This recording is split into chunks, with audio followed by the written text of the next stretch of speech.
여러분 안녕하십니까? 아침의 매일경제입니다. 저는 이상훈입니다. 수도권에서는 새 사회적 거리 두기가 일주일 연기됐습니다. 많은 분들이 이제는 6명까지 모일 수 있겠구나 이런 생각하셨는데요. 조금 더 기다리셔야겠습니다. 자, 그럼 먼저 각 신문이 선택한 일면 기사 바로 전해드리도록 하겠습니다. 먼저 매일경제입니다. 매일경제 일면 기사 탄소 감축 얘기가 실려 있습니다. 탄소 40% 감축, 과속 페달 밟는 정부다. 2017년 대비 2030년 목표를 40% 감축으로 설정을 했습니다. 그런데요, 이게 정부 문건에 나와 있는 내용으로 소개돼 있는데 유엔에 제출한 것 24%보다 더 강화를 했다는 겁니다. 그래서 너무 좀 빠르게 가려는 거 아닌가? 이게 현실적인 목표 맞는가? 이렇게 기사는 지적하고 있는데요. 여기 보시면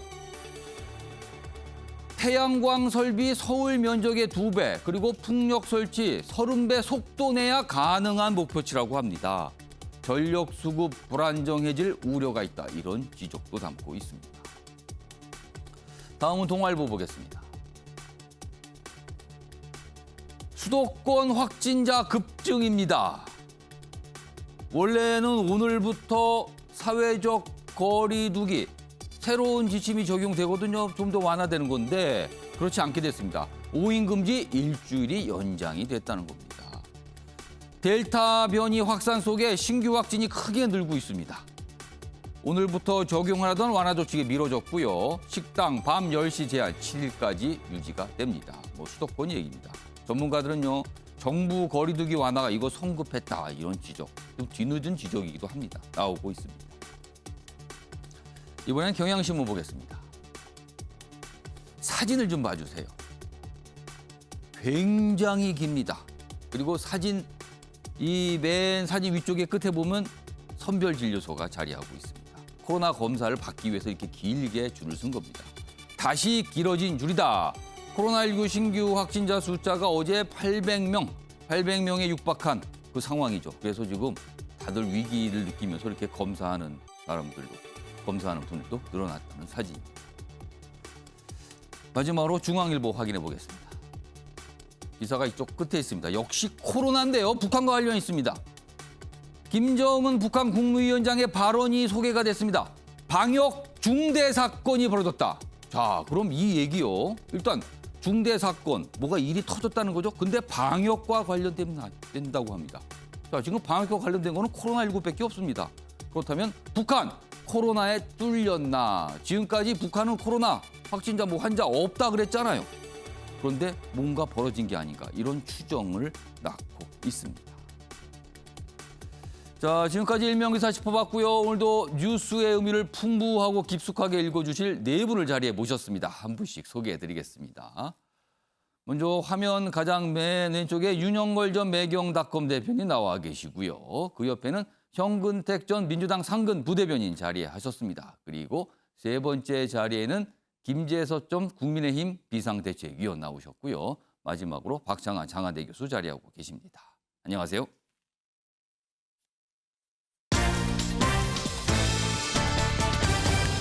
오늘 다룰 이슈들을 네 가지 키워드로 정리했습니다. 아침을 여는 키워드 7월 첫째 날 목요일 순서입니다. 화면 보겠습니다. 첫 번째 키워드는 비대면 출정식입니다. 여당 내에서 대선 주자 지지율 1위를 달리고 있습니다. 이재명 경기지사 오늘 대선 출마 선언을 했습니다. 이미 했습니다. 어떻게 된 거냐면요. 비대면 온라인을 통해서 했습니다. 준비된 영상을 공개를 한 겁니다. 아침에 매일경제 본격적으로 시작하면 그 내용, 핵심을 좀 전해드릴 예정이고요. 두 번째 키워드는 X파일에 입 열었다. 이른바 윤석열 X파일 관련해서 윤석열 전 총장의 부인이 언론 인터뷰를 통해서 뭔가 얘기를 했습니다. 이제는 뭔가 수면 위로 올라온 상황이 된 건가요? 이 얘기도 준비되어 있습니다. 세 번째 키워드는 해방군 그리고 점령군. 과거 우리나라 해방 당시 상황과 관련해서 뭔가 얘기가 하나 나왔는데요. 어떤 인식을 드러내는 거죠. 이게 좀 논란이 되고 있습니다. 이 얘기 세 번째 키워드고요. 마지막으로는 일주일 연기입니다. 새 사회적 거리두기 얘기입니다. 수도권 관련해서 많은 상인분들이 좀 기대를 많이 하셨는데 일단 미뤄지게 됐습니다. 자, 그럼 아침에 매일경제 첫 번째 이슈는 여당 대선 경쟁 상황을 좀 다뤄보겠습니다. 여당 내에서 대선 후보 등록 마감됐습니다. 그리고 좀 진행이 되는 겁니다. 기사 첫 번째 보겠습니다. 여당 경선 9명 레이스 돌입했다. 국민대표 200명과 살벌한 압박 면접. 요즘에 여야 가리지 않고 뭔가 면접을 본다, 뭔가 선발한다 그러면은요 압박 면접 뭐 이런 게 유행입니다. 그런데 여기는 이 기사는 단순한 압박도 아니고 살벌하게 진행될 거다, 치열하다 이런 뜻입니다. 지금요. 자, 먼저요 여기 사진이 있는데요 9명의 면면을 좀 한번 보겠습니다. 자, 카메라로 한번 이렇게 쭉 지나가 주시기 바랍니다. 한 명씩 출마 선언을 이미 했고 등록도 했습니다. 추미애, 이광재, 이재명, 정세균, 이낙연, 박용진, 양승조, 최문순, 김두관 이렇게 9명입니다. 대선에 도전하고 있습니다. 기사 내용 좀 더 보겠습니다. 지금 절차가 좀 몇 가지 공개가 됐는데요. TV토론 4번으로 잡혀 있고요. 국민면접 3회입니다. 일단. 이 국민 면접이 굉장히 살벌한 압박 면접이 될 수 있다는 거죠. 컷오프 거쳐서 6명이 본경선을 치릅니다. 11일 컷오프 결과가 나오죠. 그러면은 이 9분 중에서 3분이 탈락을 하게 되는 겁니다. 자, 이런 가운데 오늘 이재명 출사표 그리고 뭐 이낙연 측, 명세균 측 얘기도 이렇게 실려 있습니다. 자, 다음은요. 화면 좀 봐주세요. 이 9명 후보 좀 숫자가 많거든요. 그러면은 후보들이 경쟁할 때 기호가 필요해요. 근데 기호 추첨이 어제 있었는데요. 결과는 이렇습니다. 1번이 추미애 전 법무장관이 1번이 됐습니다. 1번을 다들 선호하지 않나요? 기호 1번. 1번은 됐고요. 2번 이광재, 3번 이재명, 4번 정세균, 5번 이낙연, 6번 박용진, 7번 양승조, 8번 최문순, 9번 김두관. 이 순서로 결정이 됐습니다. 1번을 선호하는데 추미애 전 법무장관이 1번을 뽑았습니다. 자, 그럼요. 이 여당 내 대선 경쟁과 관련된 여당 내의 목소리가 있었습니다. 확인해 보겠습니다. 결국 이제 시대 정신을 담는 후보가 저는 민주당의 적통이다 이렇게 보고 있고요. 그러한 시각에서 저는 민당원들이 그런 생각과 그런 공유를 하시는 후보가 있다고 하면 적극적으로 지지할 것이라고 봅니다. 그 TV 토론을 4번 한 거는 뭐 저희 당도 그렇고 다른 당도 그렇고 좀 유례가 없는 일입니다. 국민들께 하여튼 후보들이 좀 많이 노출돼서 자신들의 갖고 있는 경륜이나 또 비전 이런 것들을 국민들과의 소통을 좀 더 활발히 하고 국민들께서 그 후보 개개의 후보들에 대한 판별을 할 수 있게끔 집중적인 방법으로 종래의 도식적인 뭐 인사말, 모두 발언, 공통 질문, 뭐 개별 질문 이렇게 평면적인 시간 배분에 그치는 것은 지양하기로 했습니다. 자, 이런 가운데 오늘 오전 한 30여 분 지났습니다. 이재명 경기지사 대선 출전, 대선 도전 선언 그 영상이 공개가 됐거든요. 먼저 기사부터 좀 보겠습니다. 이재명 오늘 나홀로 출정식 그렇습니다. 온라인상으로 비대면 출정식을 한 거죠. 안동시장으로 영호남을 흐른다. 출마 선언 영상은 SNS를 통해서 공개했습니다. 오전 7시 30분 공개가 됐습니다. 자, 그럼요. 전체적으로 한 14분여 정도 분량이거든요. 근데 굉장히 좀 긴데 저희가 압축을 좀 했습니다. 어떤 모습의 선언인지 확인해 보겠습니다.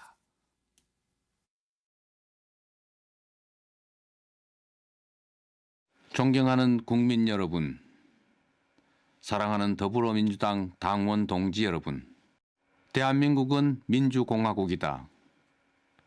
대한민국의 주권은 국민에게 있고 모든 권력은 국민으로부터 나온다. 대한민국 헌법 제1조를 읽으면서 두렵고 엄숙한 마음으로 제20대 대한민국 대통령 선거에 출마를 선언합니다. 우리가 국가를 만들고 함께 사는 이유는 더 안전하고 더 나은 삶을 위해서입니다. 국민의 주권 의지를 대신하는 정치는 튼튼한 안보로 국민의 생명과 안전을 지키고 공정한 질서 위에 국민의 더 나은 삶을 일궈내야 합니다. 약자의 삶을 보듬어 안는 억강부약의 정치로 모두가 함께 잘 사는 대동세상을 열어가야 합니다. 국민의 피와 땀으로 대한민국은 선진국이 되었습니다. 우리 기성세대는 비록 현실은 척박해도 도전할 기회가 있었고 내일은 더 나을 것이라 믿어지는 세상을 살았습니다. 그러나 오늘날 대한민국 국민의 삶은 위기를 맞고 있습니다. 취약계층이 되어버린 청년 세대의 절망이 우리를 아프게 합니다. 자, 이렇게 얘기를 쭉 합니다. 그러면서 본인의 정책과 관련된 얘기를 하고요. 그리고 본인이 스스로 민주당원임을 강조를 합니다. 그리고 이재명을 선택해달라는 호소를 하는 걸로 마무리가 됩니다. 자, 박지원 교수님. 네. 뭐 일부만 들어봤습니다만 전체적으로 뭐 내용을 보였을 것 같은데요.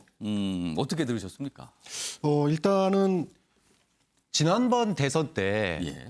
본인이 공장에서 일했던 데서 출마 선언을 했잖아요. 예.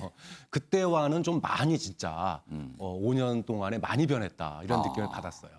그동안 도지사를 하면서 또 그전에도 대선 후보였지만 예. 여당에서 1위 후보를 계속 그 지지도를 유지해 오면서 굉장히 준비를 많이 했다라는 느낌을 전체적으로 받았고요. 예. 그리고 두 번째로는 제목 자체가 이재명은 합니다예요. 그러니까 실행력에다가 굉장히 방점을 많이 찍었다. 한다. 일을 한다. 그렇죠. 이걸 강조했다는 거네요. 그러면서도 내용을 보면은 구체적인 예시들을 많이 들었어요. 그러니까는 그 전에 이제 뭐 윤석열 전 총장이나 다른 분들 출마 선언이 좀 있긴 했는데 예. 정책과 관련해서 구체적으로 이렇게 어떤 사례를 들거나 이런 경우는 그렇게 많지 않았는데 뭐 예를 들어 알바생의 체납 임금 문제라든지 그다음에 죽음의 외조화에 대해서 예. 얘기한다든지 뭔가 이제 본인이 하고 싶은 나라의 비전을 갖다가 예시를 들면서 잘 좀 설득을 했다, 설명을 했다 이런 예. 느낌 받았고 이런 부분들은 확장성에다가 좀 여당 후보가 지금 가지고 있는 한계점이라고 볼 수 있는 확장성의 무게를 둔 부분이라고 본다면 또 아까 말씀하셨던 것처럼 또 한편에서는 민주당원임을 굉장히 강조했어요. 사실은 그 당내에서 약간 반 이재명 전선 최근에 그런 모습이 있거든요. 이런 걸 좀 의식했을까요? 그렇죠. 지금 이제 후보들 간에 소위 그 후보 단일화 얘기도 지금 나오고 있잖아요. 예. 반 이재명 후보 단일화. 그러니까 이런 것들에 대해서 얘기하면서 또 부족함이 채워진 민주당 4기 정부다라고 얘기했습니다. 그러니까 부족함이라고 하는 부분은 인정하면서도 나는 민주당이다. 4기 민주당이다. 이렇게 얘기를 함으로 인해서 소위 두 마리 토끼를 다 잡으려고 하는 그런 점을 보면 짧은 시간인데 그 예. 4분의 영상 속에 두 마리 토끼와 국민들에 대한 진정성 이런 부분들을 담으려고 굉장히 노력했다 그래서 굉장히 준비가 돼 있고 그렇게 그 영상만 보면 뭔가 흠을 찾기 어려운 그런 준비된 영상이었다고 평가를 그러니까 듣고 상당히 공을 들인 그런 분위기가 좀 느껴진다 이 말씀인 것 같은데 지금 보면 아까 박찬원 교수님도 잠깐 말씀하셨는데 본인이 뭐 4기 정도 뭔가 좀 계승한다는 의미도 있고요. 그리고 민주당원임을 강조한 부분은 최근에 사실은 정세균 후보, 이광재 후보가 단일화 얘기를 하면서 적통 후보 뭐 이런 얘기를 좀 꺼냈거든요. 아마 그런 부분을 의식하지 않았을까 싶기도 합니다. 자, 본격적으로 경쟁이 시작된 겁니다. 관련 기사도 있습니다. 보이시죠? TV 토론회 방식 아직 확정 못했다. 다수의 후보 이재명 견제 구도가 된다. 그러니까 9명이지만요. 1대 다의 경쟁이 되는 거 아니야. 뭐 이런 겁니다. 여기 보시면 이 지사 여권 내 압도적 대세론을 바탕으로 성장 우선론 뭐 이런 얘기를 강조할 것이다 앞으로. 그리고요. 이낙연, 정세균 등은 견제구, 추가 단일화, 그리고 결선 투표가 변수로 떠올랐다. 이렇게 전망을 하고 있습니다. 이 얘기 좀 해보겠습니다. 정근택 전 대변인. 사실은 뭐 후보들 간에 다양한 갈래의 경쟁이 있지만 뭐니 해도 여당 내 대선 후보 단일화 이게 가장 주목을 받을 것 같아요. 그리고 이 단일화 역시 결선 투표하고도 연관됩니다. 결선 투표가 되면 1등과 2등이 올라가지만 자연스럽게 단일화 과정이 또 있을 그렇죠. 것이다. 이런 네네. 거거든요. 그래서 뭐 1차 단일화, 2차 단일화 이런 얘기 나오는데 이 후보 단일화, 이른바 반 이재명 후보 단일화라고 할 수 있는데 이 파괴력 앞으로 어떻게 될까요? 결국은 아마 본선 갔을 때 예. 결국은 이제 1위 후보가 50%가 절반이 안 넘었을 때 그럴 때 결국은 아마 단일화의 의미가 있는 것 같은데요. 그게 이제 마지막 단일화일 수도 있죠. 그렇죠. 그게. 왜냐하면 7월 5일 날 아마 이제 결국은 결선 투표를 하게 되는데 그때 예. 이제 과반이 안 되면 7월 10일 날 결정하는 거거든요. 음.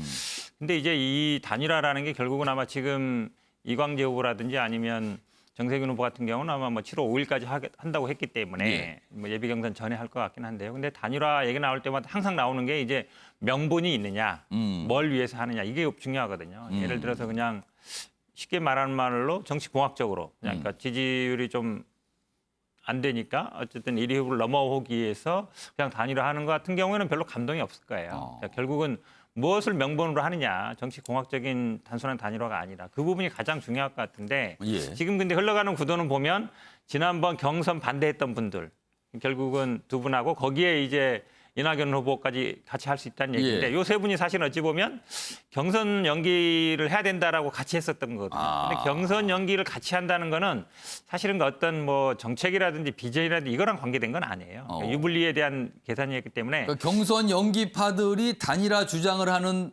그런 후보들이다. 그렇게 가고 있죠. 지금 겹치고 모양새가. 있다. 예, 그렇죠. 그 세 분이 만약에 할 것 같으니까요. 예. 근데 그 세 분이 사실은 이제 경선 연기로 어찌 보면 같이 했던 건데 그게 예. 과연 그러면 뭘 앞으로 같이 할 수 있는 거랑 연결이 되는 거냐. 그 부분이 제가 보기 고민을 해야 되실 것 같아요. 그 부분.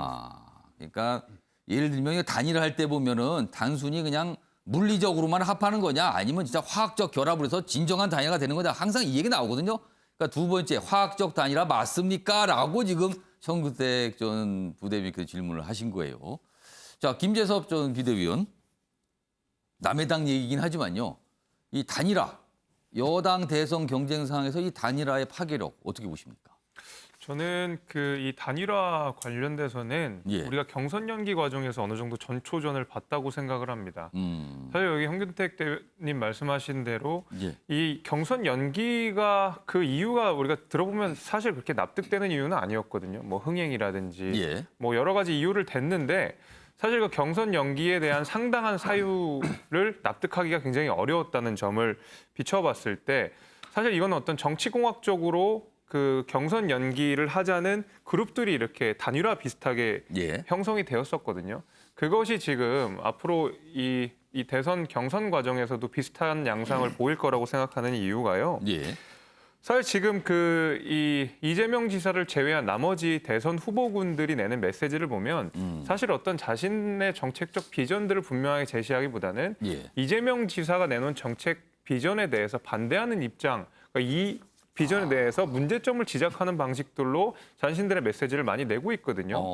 보면은 이제 윤석열 전 총장이 엊그저께 이제 대선 출마 선언을 했었는데 예. 여당에서 줄기차게 문제 제기를 했던 부분이 뭐였냐면 사실 뭐 반대 말고는 뚜렷한 비전을 제시하지 않았다라는 그 비판 그렇죠. 의견이 가장 많았습니다. 이른바 이제 반사체에 불과하다. 이게 뭐 여당 내 전체적인 평가예요, 지금. 예, 그런데 지금 여당에 있는 대선 후보들 중에서는 이재명 지사를 제외하고는 대부분 다 그런 어떤 반사체로서의 그 지위를 누리려고 하는 것이 아닌가라는 의심이 들 정도로 사실 명분 없는 단일화는 국민들께 감동을 주기 어렵다고 생각을 하고 예. 그런 단일화가 이루어진다 그러면 저희 국민의힘 입장에서도 뭐 나쁠 게 없다라고 생각을 합니다.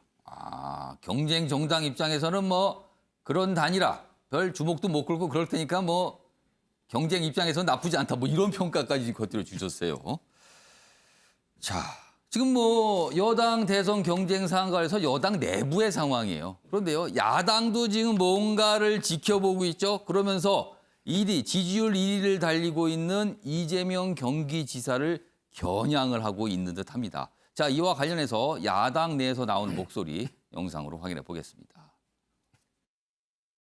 막말 프레임으로 지난 5년 동안 내가 고생을 했죠. 그런데 이제는 그 프레임을 이제 걸기가 어려울 겁니다. 저를 막말 프레임으로 계속 가져가려면 이재명 지사는 막말을 넘어서 그건 쌍욕하는 사람이야. 쌍욕하는 사람인데 쌍욕하는 사람이 막말한다고 이야기하는 거는 더 웃기지요. 그래서 민주당에서 아마 이재명 지사가 되면 그 프레임을 걸기는 정말로 어려울 것이다. 민주당의 대선 주자 1위 이재명 지사에 대해서도요, 문제제기하는 분들도 많이 있잖아요. 사실 저는 경상도 사람 중에요, 이재명 지사만큼 욕을 찰지게 하는 분을 들어본 적이 없어요. 그거 비하면 홍준표 대표는 뭐 거의 수준 미달이에요. 자, 윤영걸 대표님. 그러니까 이재명 지사를 건의했는데 과거 지난 2017년 대선 때도 그리고 뭐 그 이후에 그 다음에 이제 지방선거 때 논란이 됐던 그 부분을 다시 야당에서 거론을 한 거예요. 야당의 이제 견제가 시작이 된 겁니까? 뭐 시작됐다고 봐야죠. 예, 과거에 대통령 선거 때 이재명 지사 그 욕설하는 그 뭐 파일이 계속 예. 있었잖아요. 얘기가 돌았잖아요. 예. 그거를 홍준표 의원이 예. 나를 막말이라고 하는데 저 사람은 쌍욕하는 사람이다. 그리고 김재원 최고위원이잖아요. 예. 국민의힘 최고위원은 예. 욕을 찰지게 한다. 저렇게 내놓고 비난하는 건 왜 그렇겠어요?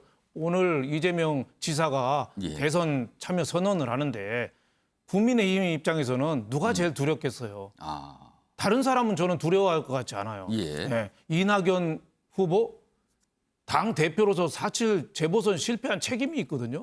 지금 여러 가지 난맥상의 책임이 있어요. 또 정세균 후보 뭐 장유유선이 뭐 적통이니 이런 말 해가지고 좀 꼰대 이미지가 있고 친문 테두리를 벗어나지 못하고 있어요. 예. 거기다가 또 추미애 전 장관. 전 장관 예. 강성 친문 지지는 얻지만 예. 뭐 단숨에 뭐 3위로 올라가긴 했지만 확장성에 좀 한계가 있잖아요. 국민의힘에서는 제가 보기에는 이재명이라는 사람이 제일 신경 쓰는 인물이 아니냐. 예. 고향은 영남이면서 또 영남에서도 어느 정도 지지를 얻고 또 호남에서도 지금은 대선 주자 중에서는 제일 1등이잖아요. 예. 또 중도층에 또 지평이 꽤 넓잖아요. 그리고 9월 10일 날 민주당에서 대선 후보가 결정이 되잖아요. 그러면 이재명 지사가 여태까지 한 대로 하겠습니까? 아. 그때는 친문과 차별화, 청와대에 대해서도 아마 각을 세울 것 같은데요. 예. 지금 경제정책 이런 거 말 못하는데 그때는 아마 내놓고 아마 팔 걷어붙이고 얘기할 것 같은데요. 아. 그러면 국민의힘에서는 지금 윤석열이라는 사람이 입당할지 안 할지는 모르지만 입당한다고 해도 제일 신경 쓰이는 부분이 그럴 테고 예. 만약에 윤석열 이 전 검찰총장이 입당을 안 하는 상태에서 예. 지금 국민의힘의 홍준표, 원희룡, 유승민 이런 사람하고 이재명하고 경쟁이 될 수 있을까요?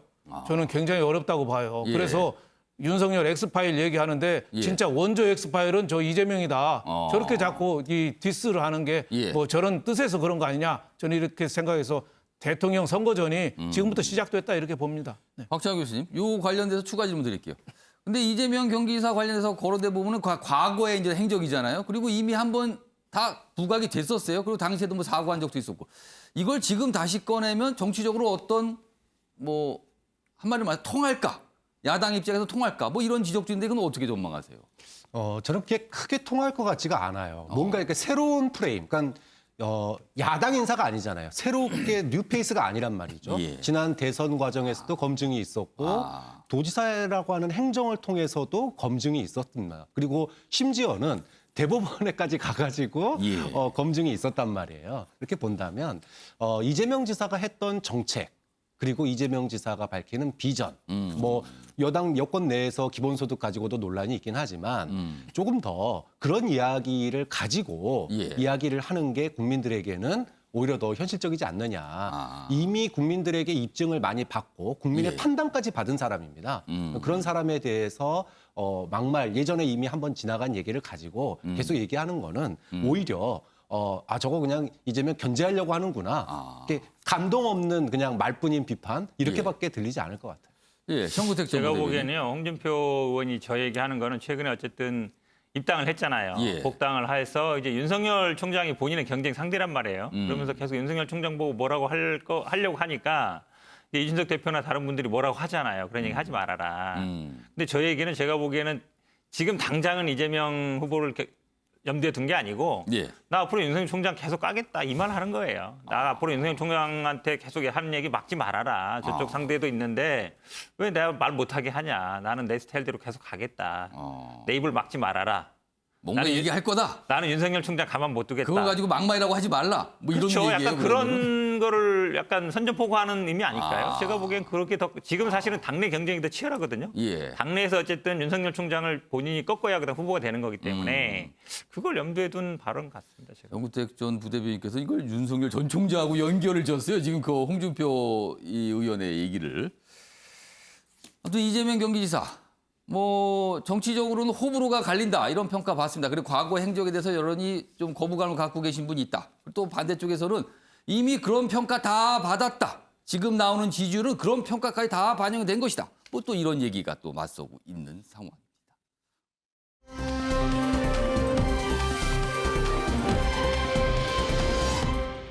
자, 윤석열 전 총장 얘기가 나왔으니까요. 관련 기사로 바로 들어가 보겠습니다. 어제 굉장히 주목을 받았죠. 바로 이 기사입니다. 윤석열 전 총장의 부인 김건희 씨 언론 인터뷰를 했습니다. 전화 인터뷰였어요. 이런 얘기합니다. 내가 줄리 기가 막히다. 그러니까 한간에 나오는 얘기, 뭐 엑스파일과 관련돼서 뭐 이거 알려졌던 얘기들 그런 질문이 나왔는데 기가 막히다라는 반응을 보였습니다. 엑스파일 논란에 처음으로 입을 열었다. 그러면서 여러 가지 얘기를 하죠. 그러면서 뭐 추미애 전 법무장관이 여기 또 뭐 언론 인터뷰를 통해서 또 이 비슷한 요 단어를 썼어요. 그래서 여러 가지 얘기가 있는데 다음 화면을 좀 보겠습니다. 여기 보시면 김건희 씨의 어제 언론 인터뷰 내용입니다. 여기 보시면 이걸 뭐 읽어드려야 되는지 어떤지 모르겠습니다. 한번 보세요, 화면으로. 그러니까 이런 단어 뭐 이런 게 나왔고요. 별 얘기가 다 나온다. 그동안 보면은 이런 질문이 나왔어요. 그러자 기가 막힌 얘기다. 몇 년 동안 일했고 에이스였다고 한다. 이게 무슨 소리입니까 이거는. 아무튼 뭐 이런 얘기가 있었다고 합니다. 다음 보겠습니다. 내 집에는 내 친구들도 모여 살았다. 시간이 없는데 이게 무슨 소리입니까? 또 이것도 역시 기가 막히다는 취지의 반응이죠. 다음 보겠습니다. 사회가 마타도로 기득권을 지키려고 하는데 이래선 우리 국민이 피해봐. 마타도 이거 윤석열 전 총장도 얼마 전에 쓴 표현 같아요. 그리고 여기 보면 기득권을 지키려는 세력이 뭔가 하는 거다 이렇게 얘기했어요. 그리고 우리 국민이 피해다. 요 두 대목은 상당히 정치적 발언 같기도 합니다. 지금 설명이 보면은요. 이런 내용이 좀 있었습니다.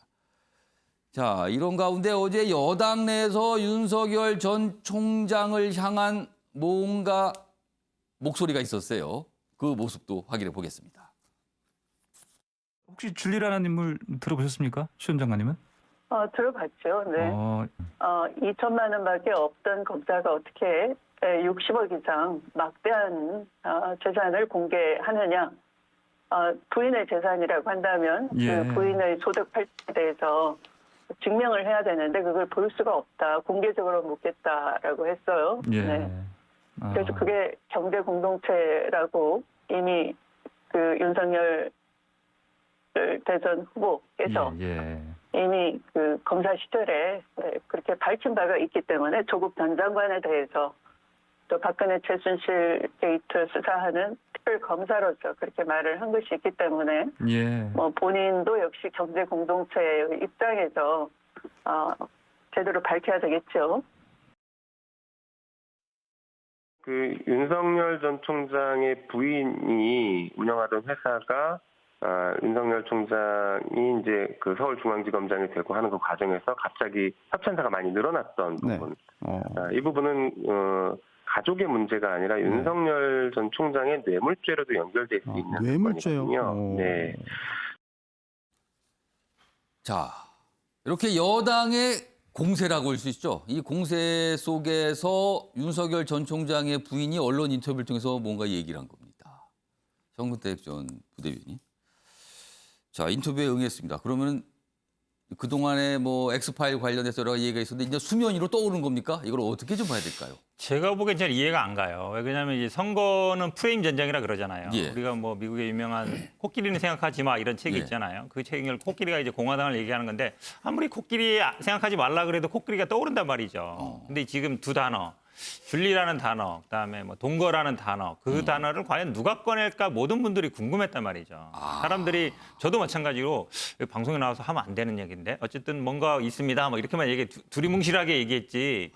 줄리, 지금 얘기하는 호스티스, 동거 이 얘기를 사실은 누가 꺼낼까가 가장 사람들이 보고 있었거든요. 예. 근데 본인 스스로 꺼냈어요. 언론 인터뷰를 통해서 이게 이런 얘기를 좀 그렇죠. 했단 말이에요. 어제 사실 제일 하루 종일 그 이슈가 됐던 거는 그 인터뷰를 했다는 언론사도 굉장히 이슈가 됐어요. 예. 누가 만들었는지 어떤 언론사인지. 이거 잘 모르는 언론사잖아요. 인터넷 언론사였고. 신생입니다. 그렇죠. 신생 신생이고 언론사였어요. 그다음에 하필이면 또 출마 선언을 하고 바로 다음 날. 예.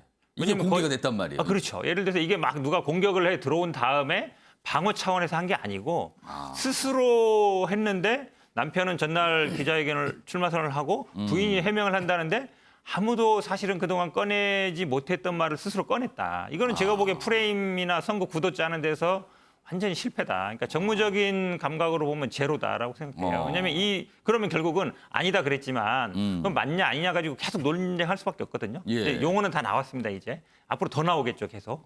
근데 굉장히 민감한 용어들을 먼저 꺼낸 게 제가 보기엔 주변에 이런 어떤 정무적인 판단이나 이거 조언해 줄 사람이 없는 게 아닌가. 두 분 사이는 또 남편하고 상의 안 했다 그래요. 그것도 좀 이상하지만 어쨌든 판도라의 상자를 스스로 열었다라고 보는 게 그러니까 맞는 것 이거는 같습니다. 이른바 정치권에서 흔히 쓰죠. 프레임 전쟁.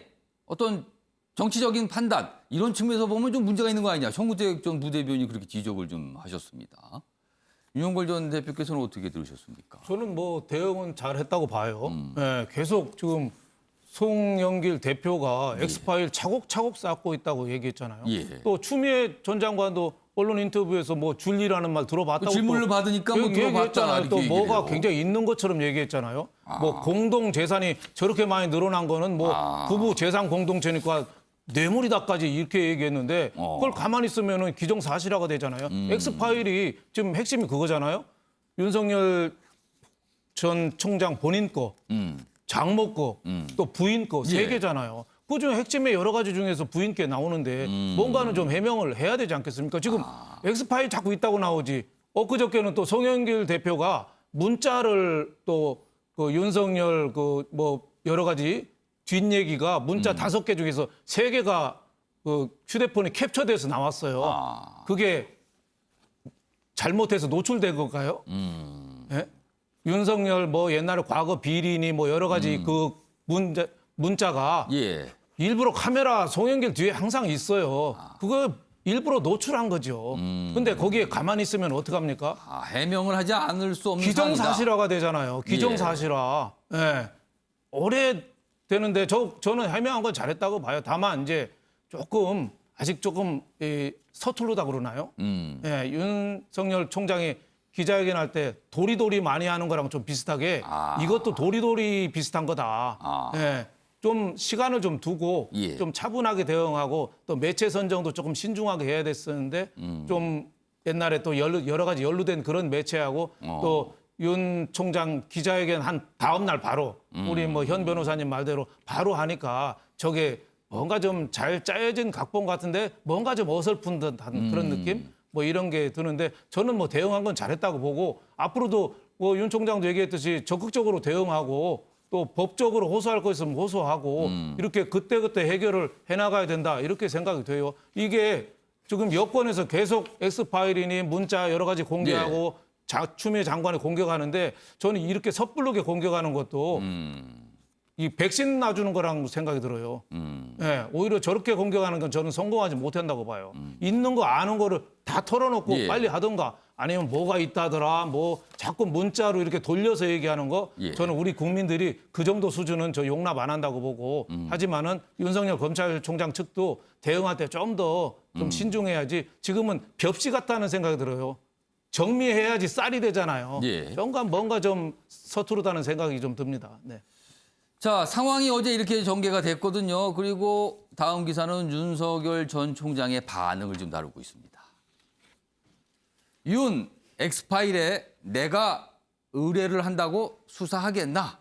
뭐 지금 검찰이 어떤데? 뭐 언론 인터뷰를 통해서 이렇게 얘기했습니다. 법적 대응을 묻자 수사기관 현실을 언급했다. 뭐 그러면서 여러 가지 질문이 있습니다. 그리고 어제 출마 선언 후 첫 행보로 국회 기자실 소통관을 찾았습니다. 그래서 뭐 기자들과 이제 인사를 했죠. 충청 언론인들을 만나서 내 피는 충나 뭐 이런 얘기를 했다고 또 전해지고 있습니다. 자, 그럼 어제 윤석열 전 총장의 모습 카메라에 잡혔거든요. 확인해 보겠습니다. 네. 일각에서는 뭐 정책적인 부분이 다소 뭐 두루뭉실하다 이런 표현이 나오는 것도 사실입니다. 이 부분에 대해서 스스로 어제 기자회견 어떻게 평가하시나요? 글쎄 어제는 제가 국민께 이제 정치에 나서는 제 생각과 어떤 포부를 또 제 계획을 말씀을 드린 거고 뭐 구체적인 그런 정책에 대해서는 뭐 어제 다 얘기를 드릴 수는 없습니다.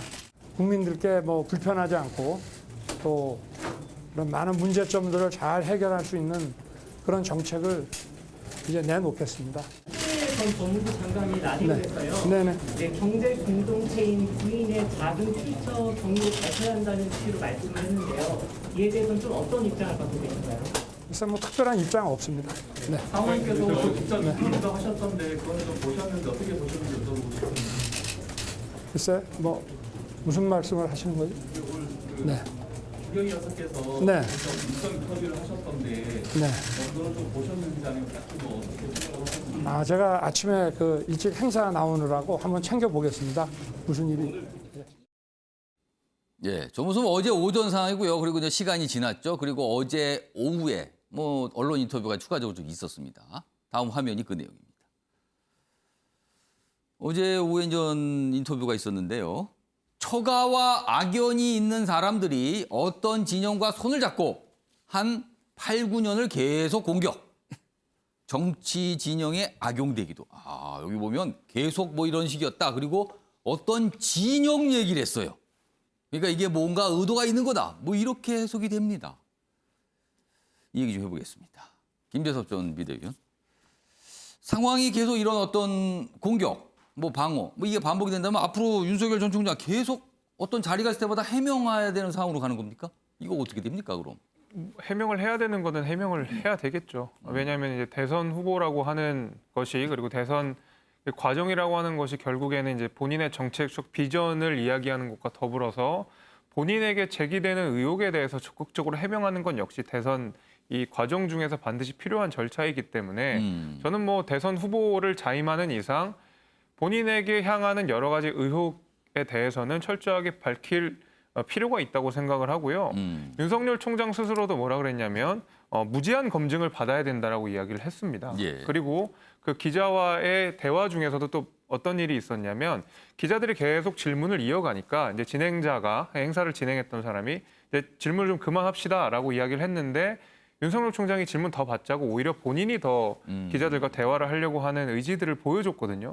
그런 면에 있어서 윤석열 총장이 본인에게 향하는 여러 가지 의혹에 대해서는 적극적으로 규명해 나갈 의사가 있다는 것이 어느 정도 확인이 됐는데요. 예. 다만 이제 저는 조금 비판하고 싶은 부분이 뭐냐면요. 이제 예. 추미애 전 장관도 그랬듯이 사실 뭐 줄리님 어떤 이런 얘기들은 세간에 떠도는 이야기들이고 예. 뭐 물론 그 본인 스스로가 이제 김건희 씨가 스스로 이야기를 했지만은 그것을 정치인이 어떤 공공연한 방송에서 그 얘기를 꺼내서 인신공격을 한다는 것은 저는 대단히 좀 비판적으로 생각하고 싶은데요. 어떤 재산 형성 과정에서 거기에 대해서 의혹을 제기하는 것은 얼마든지 할 수 있다고 봅니다. 그건 예. 공직자의 윤리로서 우리가 판단해야 되는 문제이지만 세간에 떠도는 그것도 확인되지 않는 그런 정보들을 가지고 들어본 적이 있다라는 식으로 마타도를 하는 것은 어떤 좋은 정치 문화를 정착하는 데 있어서도 장애가 된다고 저는 생각하기 때문에 그런 부분들은 좀 제가 비판을 좀 하고 싶습니다. 박찬호 교수님, 방금 김재섭 비대위원이 설명하신 내용이에요. 들어는 봤다. 추미애 법무장관이 인터뷰를 통해서 그런 얘기를 했거든요. 질문을 받은 상에서 그렇게 대답을 했는데 그 부분과 관련해서 정의당에서도 비판이 좀 있어요. 그렇게까지 할 필요가 있는가? 이게 무엇인가라는 쓴소리가 좀 나왔는데 어떻게 생각하십니까? 그러니까 정의당이 문재인 정부 들어와서 존재감이 많이 사라졌죠. 예. 마지막으로 느낀 존재감이 정의당의 데스노트가 끝이었습니다. 그 뒤로 양당 정치 또는 뭐 민주당 정부 하에서 제대로 된 소리를 잘 못 냈어요. 예. 과거에 노회찬 전 대표가 있던 시절에 촌철살인 같은 그런 날카로움이 많이 좀 무뎌졌었는데 저는 어저께 정의당이 뭐 한 이야기는 예. 굉장히 잘했다고 봅니다. 청년 정의당 의 목소리에서 나온 거예요. 청년의 목소리. 네. 예. 그러니까 이제 사실은 이번 대선은 다른 대선과 또 다른 의미를 갖는다고 봐요.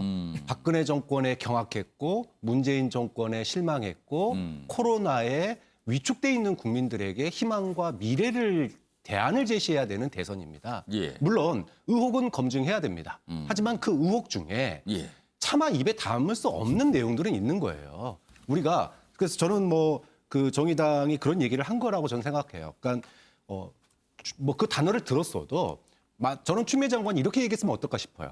내가 그 얘기 들었다. 예. 그런데 귀가 더러워질까 봐 귀를 씻었다. 국민들에게 정책과 비전으로 얘기를 해야지 검증을 하면 좋은데 사실이면 밝혀지겠죠. 하지만 중요한 것은 국민들에게 희망과 비전을 제시하는 겁니다. 라고 얘기했다면 사람들이 더 궁금해서 찾아봤지도 그러니까 몰라요. 이런 질문을 왜 하시는 거예요? 약간 이런 취지의 반응을 보였다면. 그렇죠. 그런 의미에서 정의당이 주문한 정치를 갖다가 저질화시킨다라고 얘기하는 건 좀 맞는 얘기라고 보고요. 예. 좀 품격 있게 갔으면 좋겠다. 검증도 품격 있게, 대응도 품격 있게. 그래서 정의당이 이번 대선에서도 의미 있는 득표율을 가질지 안 가질지 모르겠지만 예. 이번 대선에서 매기 역할을 좀 해줬으면 좋겠다라는 생각을 또 한번 이번 자리를 빌려서 꼭 좀 부탁을 드리고 싶습니다. 박찬환 교수님도 그렇고 김재섭 전 비대위원도 그 부분 지적을 해주셨어요. 현근택 전 비대위원님. 민주당에서 윤석열 전 총장의 부인과 관련해서 앞으로 계속 공세가 있을 것 같습니까? 당연히 나오겠죠. 지금 뭐 말씀하신 것처럼 뭐 추미애 후보 같은 경우 이제 사회자의 질문에 답하는 거였고 사실은 구체적으로 다 말하기는 어렵다라고 얘기하면서 약간 거둔 면이 있고요. 근데 저는 윤석열 총장이 앞에 기사에 보니까 내가 고발한다고 뭐 검찰에 수사하겠느냐. 검찰 수사의 뭐 현실이 어떤가 뭐 그렇죠. 이런 이게 내용이에요. 어찌 보면 이제 뭐 검찰 수사 지금 사안은 아니고 경찰에서 수사할 사안인데 예. 근데 정치인의 발언으로서는 안 맞다고 봐요. 대부분 정치인들이 발언해서 자신 있으면 법적 조치해라. 아니면 뭐 언론 중재에 가든지 법적 조치를 해라라고 예. 얘기하거든요. 근데 내가 수사 의뢰한다고 수사하겠나? 저 말은요. 정치적으로 해석하면 그 사실 맞다라고 인정하는 거예요. 그렇게 해석을 하세요? 그렇죠. 왜냐하면 대부분이 정치적으로 그렇게 해석합니다. 수사하겠나? 사실은 수사할지 말지는 수사기관의 역할이에요. 본인이 하는 게 아니거든요. 본인이 아직 지금 수사기관이 아니잖아요. 더구나. 근데 여기 있잖아요. 의미는 없지만 필요하다면 법적 조치한다. 그렇죠. 근데 저 앞에 얘기죠. 요 얘기. 그렇죠. 내가 의뢰한다고 수사가 그렇죠. 되겠는가? 왜냐하면 어쨌든 전직 검찰총장이고 본인이 있었던 물론 나중에 기소 여부는 이제 검찰에서 결정하잖아요. 예. 본인이 있었던 조직 자체도 부정하는 것이고 그 다음에 자신이 없어 보인다. 저렇게 답게 나올 수 있어요. 문제가 되면 당연히 하겠다라고 얘기 나와야지 저 앞에 수사를 마치 안 한다는 얘기잖아요. 지금은 예. 안 하겠다. 나중에 문제되면 하겠다는 얘기인데 이미 나오고 있는데 저거에 대해서 지금은 가만히 있겠다. 제가 보기엔 사실상 인정하는 거 아니냐라고 해석해도 할 말 없는 상황 아닌가라고 봅니다. 현근택 전 부대변인은 그러니까 자신 없는 거 아닙니까? 이렇게 질문을 던졌어요, 지금. 예, 김재섭 전 비대위원. 저는 근데 방점을요. 저 필요하다면 법적 조치를 할 거다라는데 저는 조금 더 방점을 주고 싶은데요. 필요하다면 법적 조치. 그렇죠. 왜 그러냐면요. 사실 윤석열 전 총장이 대선을 출마하게 된 과정을 우리가 다시 돌이켜보면 뭐 울산시장 선거 개입 사건이라든지 아니면 이제 조국 전 장관에 대한 사건, 예. 거기를 수사하는 과정에서 사실 어떤 정권의 힘에 눌려서 본인이 충분히 수사를 못했다라는 식으로 끊임없이 이야기를 했었습니다. 그러니까 그런 평가들이 계속 있었고요. 거기서 무력감을 느낀 윤석열 전 총장은 사실 이 사태를 적극적으로 더 뒤집기 위해서는 더 큰 힘이 필요하다라는 생각을 바탕으로 정치에 출마를 하게 된 것이거든요. 그러니까 이 수사기관의 현실을 누구보다 더 잘 알고 있는 사람입니다. 예. 그렇기 때문에 저런 어떤 무력감이 섞인 이야기를 한 것이고요. 저는 그거에 대해서 윤석열 총장이 피하거나 뭐 혹은 여기에 대해서 자신이 없거나 해서 저런 얘기를 했다고 생각하지는 않습니다.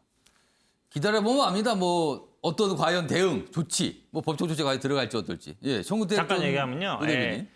저럴 때 정치를 어떻게 하냐면 본인이 예를 들어서 뭐 그런 말씀처럼 그런 상황에 했다 해도 일단은 법적 조치를 해요. 그다음에 수사를 안 하잖아요. 그럼 수사를 안 하는 걸 비판해요. 왜 이게 사건 수사를 안 하냐 이렇게 나와야 되는 것이지. 내가 하지도 않은 상태에서 내가 한다고 하겠냐라고 하면 누가 봐도 지금 굉장히 큰 이슈인데 이거에 대해서 뭐 난 이거에 대해서 단호히 대응하겠다. 정도라도 나와야지 내가 의뢰한다고 수사하겠냐? 그러면은 아이고 그냥 뭐 저거 그냥 사실로 인정하는 거 아닌가? 제가 보기엔 그렇게밖에 안 들려요, 정치적으로. 이 질문을 봤을 때. 계속 받겠는데요. 지금 뭐 여러 가지 얘기가 있는데 이거에 대해서 법적 대응을 적극적으로 하시겠습니까? 안 하시겠습니까? 이 질문이 아마 기회가 있을 때마다 나올 것 같기도 합니다.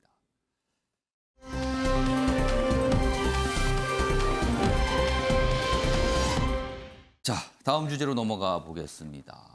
다음은 과거의 어떤 상황에 대한 설명이 있었는데 이게 논란이 되고 있다. 이런 기사가 오늘 있습니다.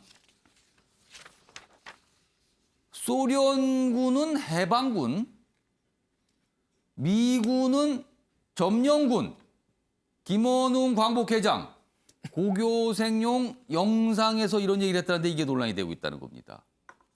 여기 보시면 뭐 한국 해방 당시 뭐 여러 가지 상황에 대한 설명인 건데요. 일단 어떤 내용인지 화면을 좀 더 자세히 보겠습니다.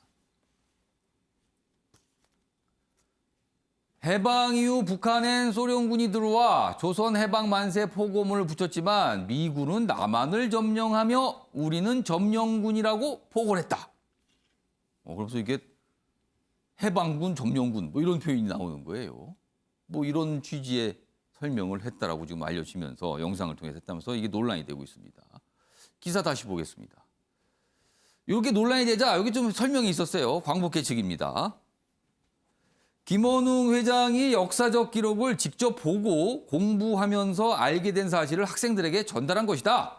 이걸 색깔론으로 바라보는 시선에 대해서 유감스럽다. 뭐 이런 반응이 있습니다. 그런데 또 이런 논란에 대해서 요 위쪽으로 가겠습니다. 이게 여기서부터 가요. 이거 사진 아래인데요.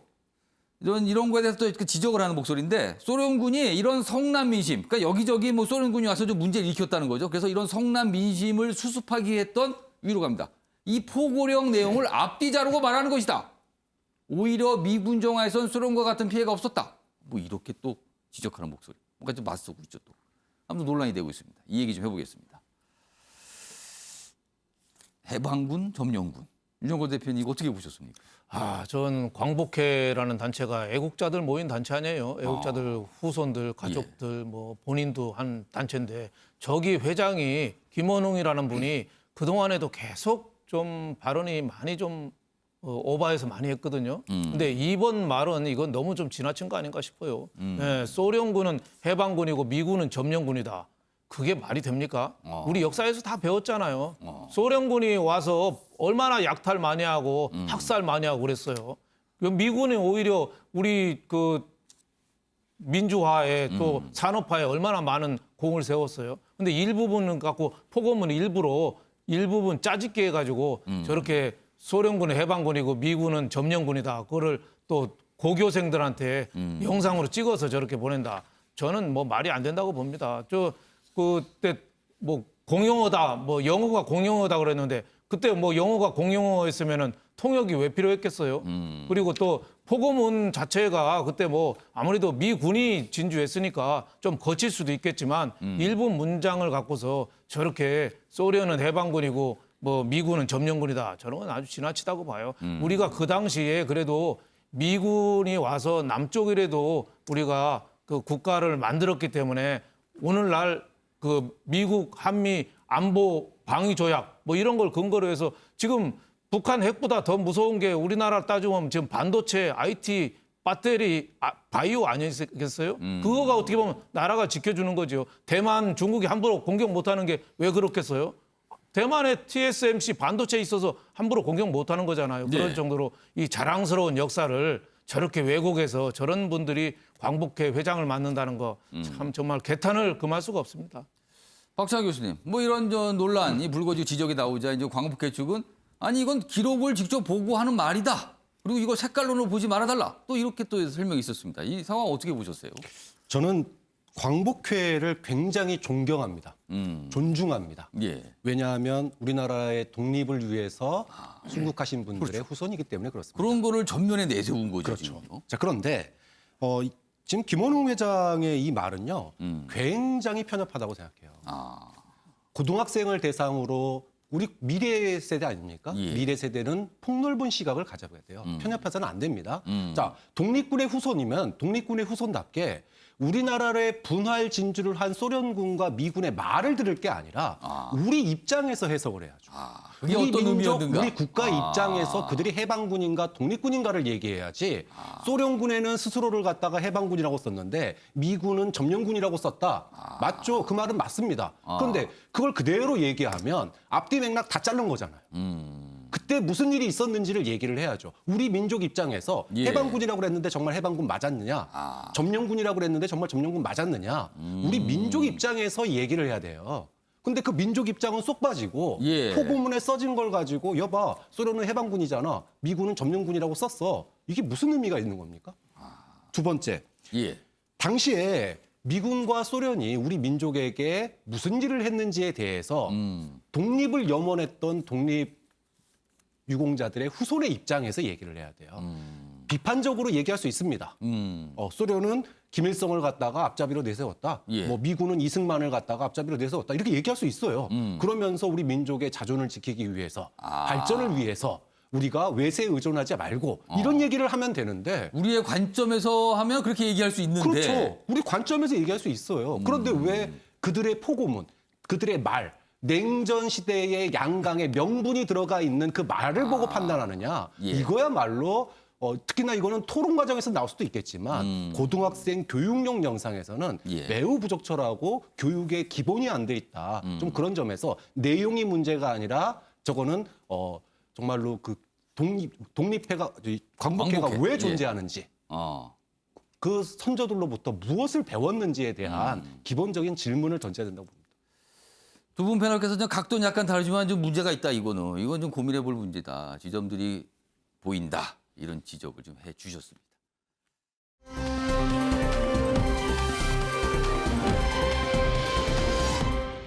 다음은 새 사회적 거리 두기. 이게 원래 오늘부터 이제 수도권의 경우도 적용이 돼야 되는데 미뤄졌어요, 일주일이. 그것도 급하게 어제 이제 이 지방자치단체들이 그런 얘기를 한 거거든요. 기사 몇 가지 준비되어 있는데 보겠습니다. 먼저 여기 사진 잡으셨는데 사진부터 좀 보시죠. 상인분들은 굉장히 기대를 하잖아요. 1일부터 이제 4명까지 밖에 지금까지 안 됐는데 이제 4명 이상, 6명까지 일단 되고요. 그 이후에 8명까지 이런 얘기 있었잖아요. 그래서 7월 1일부터는 6명까지 가능 이렇게 써놨는데 이걸 지우는 거예요. 그리고는 다시 뭐 어렵게 된 거죠, 지금. 원래는 이런 건데 이제 지워버리고 말았습니다. 상인들의 실망이 크다고 합니다. 보겠습니다. 수도권 4임 밤 10시까지 일주일 더 가게 됐습니다. 델타 변이 확산, 확진이 800명 육박이다. 정부는 시행 8시간을 앞두고 입장을 바꿨다. 이 지점이 좀 봐야 되는 겁니다. 아니 이렇게 급박하게 이런 걸 하나? 이겁니다. 전문가들 특별 방역 도대체 뭘 했는가? 이렇게 또 지적합니다. 비수도권은 예정대로 완화가 됩니다. 수도권과 비수도권이 좀 달라요. 다음 기사 하나 더 보겠습니다. 밤 12시 영업 기대했던 자영업자분들 재료 많이 준비했는데 허탈. 왜냐하면 이게 5인 이상 모임 준비하신 분들 이거 취소할 수밖에 없는 상황이 됐잖아요. 비수도권은 2주 동안 8명까지. 뭐 사람 많은 야외에서는 마스크 써야 한다. 뭐 이런 내용도 있습니다. 자, 그럼요. 상인분들, 이 자영업자분들의 반응이 좀 있는데요. 확인해 보겠습니다. 이제 한숨 돌리려나 생각했는데 또 연장한다면 그건 아닐 것 같은데 또 연장된다면 다 취소되겠죠.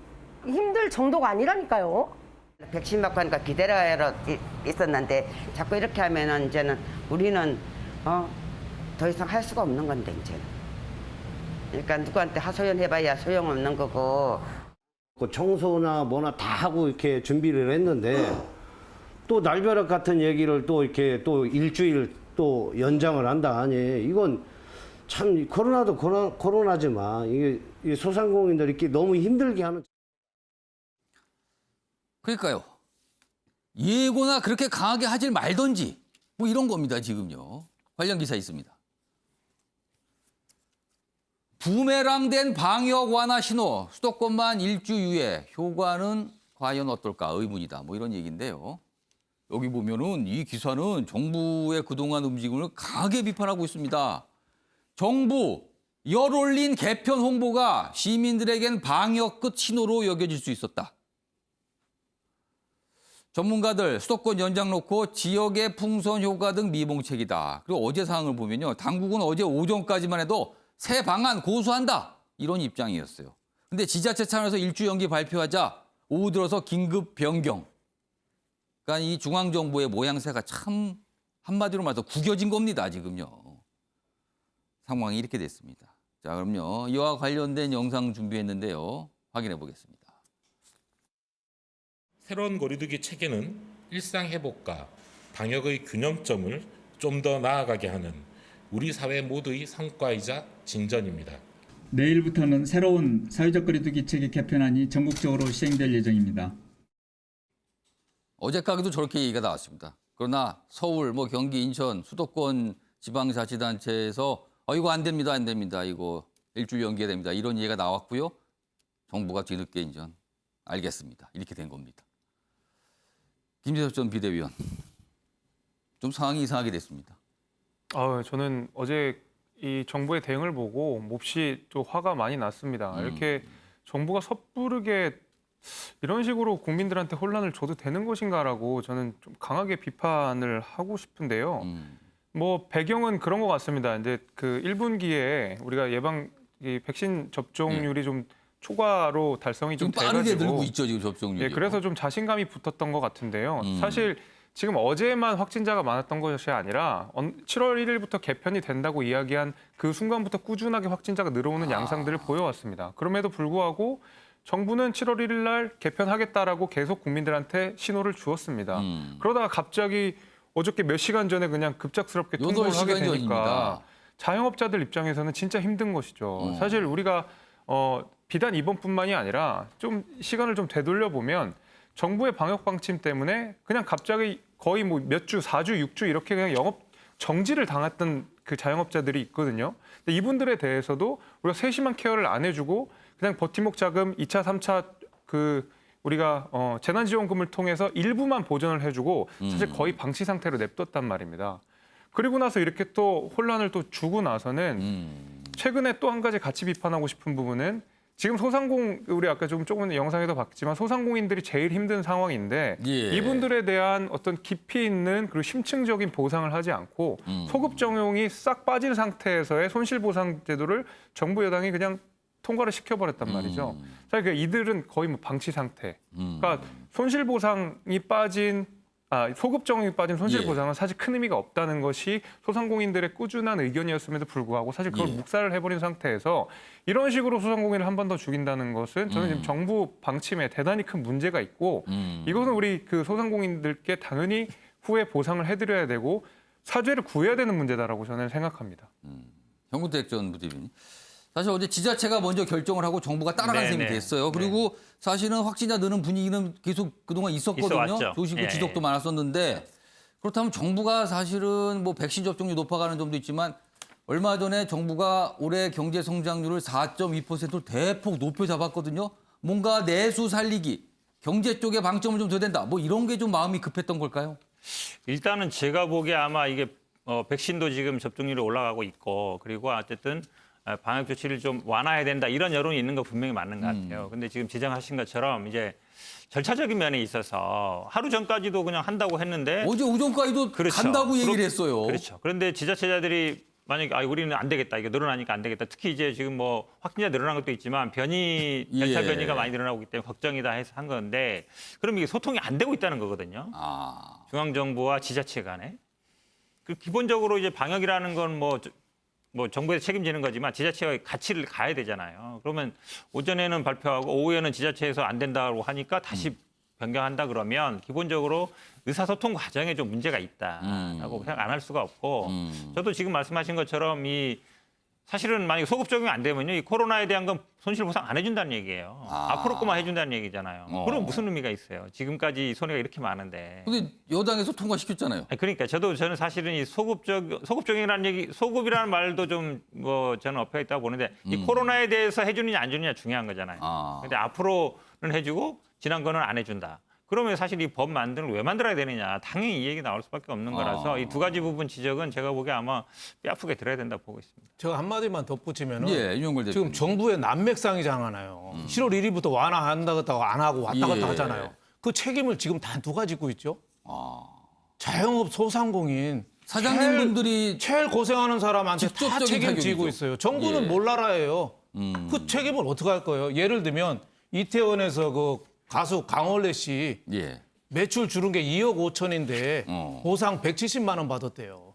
네. 아예 보상이 없는 거예요. 지금 전 국민 재난지원금 준다고 80%니 뭐 이러고 있잖아요. 연봉 억대 받는 사람도 지원해 준다잖아요. 그러면 뭔가 좀 균형을 맞춰줘야 되잖아요. 이게 지금 코로나 작년 초부터 소상공인 자영업 식당 하시는 분들의 희생으로 여기까지 끌고 온 거예요. 네? 지금 우리나라 기업들은요. 연봉 절반 50%씩 인센티브 상여금 주는 데도 많아요. 그렇죠. 그거 다 잘 나가는 데도 많아요. 예. 공무원들 월급 똑같고 예. 지금 자영업하고 소상공인 이렇게 고생하는데 이렇게 방역 며칠 전에 몇 시간 전에 바꿔놓고 다 몰라라예요. 예? 식당에서 음식물 준비해 놓은 거 다 음식물 폐기물 쓰레기죠. 그걸 누가 책임지나요? 저는 이거 정부에 책임져야 된다고 봐요. 예, 늦게나마 예. 방역 완화 조치를 좀 연기한 건 잘한 거라고 봐요. 예. 늦게라도 안 했으니까 안 할 수는 없는 건데 책임은 져야죠. 피해 본 사람도 보상해야죠. 왜 정부가 잘못한 거를 모든 방역이나 모든 거를 다 식당한테 자영업한테 다 뒤집어 씌우냔 말이죠. 예, 잘못됐다고 봅니다 저는. 오늘 많은 신문들이 이 자영업자분들 목소리를 전하면서 좀 비판적으로 바라보고 있습니다. 이 상황에 대해서.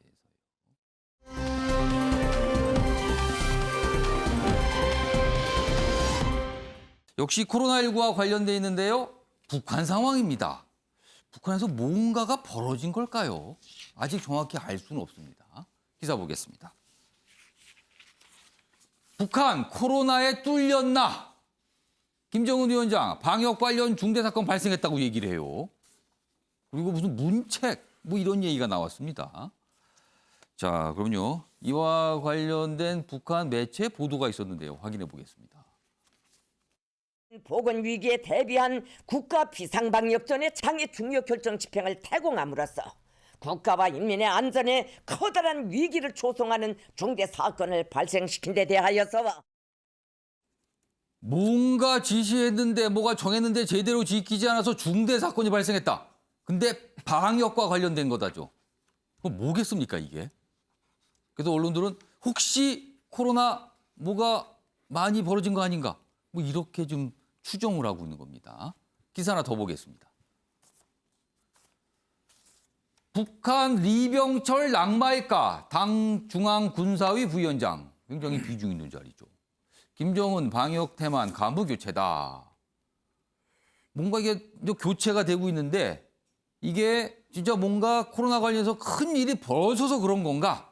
아니면 내부 기강 그리고 민심 달래기 해석인가? 뭐 이렇게 온 겁니다. 그러니까 지금 북한도 경제난이 심각하거든요. 그러니까 민심 달래기 그리고 내부 기강 잡기 차원인가? 아니면 외부의 백신 지원 요청 이런 걸 간접적으로 신호를 보내는 건가? 뭐 여러 가지 해석이 있습니다. 지금. 뭘까요 도대체? 박찬환 교수님. 어떻게 우리가 좀 짐작을 해야 될까요? 사실 국경 봉쇄를 했지만 북한에 코로나가 없을 거라고 생각한 전문가는 아무도 없습니다.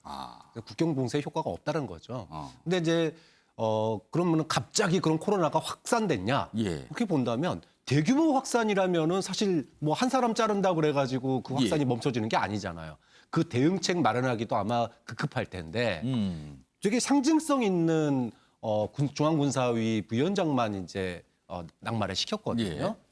문책성 인사를 한 거예요. 그러면 그렇게 본다면 뭐 일부 군 집단 내에서 코로나가 집단 발병했을 수도 있습니다. 근데 그것을 기회 삼아서 지금 북한이 뭐 힘든 게 하루 이틀이 아니지만 그동안의 힘든 거에 대해서 굉장히 어려운 시기를 겪고 있다고 그래요. 그러니까 작년에 수해까지 이게 지금 들어갔거든요. 그러니까 대북 제재에다가 코로나 그 고립에다가 수해로 인한 이 피해가 삼중고를 겪다 보니까 어떤 민심을 대신해서 돌 맞아줄 사람이 희생양이 필요하지 않았느냐. 뭔가 책임을 질 희생양이 필요한 거 아닌가. 그렇죠. 그런 의미에서 본다면 서열 1위 자신을 제외한 서열 1위를 갖다가 힘들어하는 인민들 앞에 희생양으로 내던진 거다 이렇게 볼 수 있는 거고요. 예. 뭐 이런 일들은 앞으로도 더 벌어질 수 있는데 문제는 이게 방역과 관련된 거란 말이에요. 단순하게 방역이라고 얘기를 했어요. 그렇죠. 방역이라는 얘기했다는 점 때문에 그러면 그 책임자를 갖다가 무책성으로 잘랐으면 그 다음에 방역과 관련해서 뭔가 얘기가 나오지 않을까.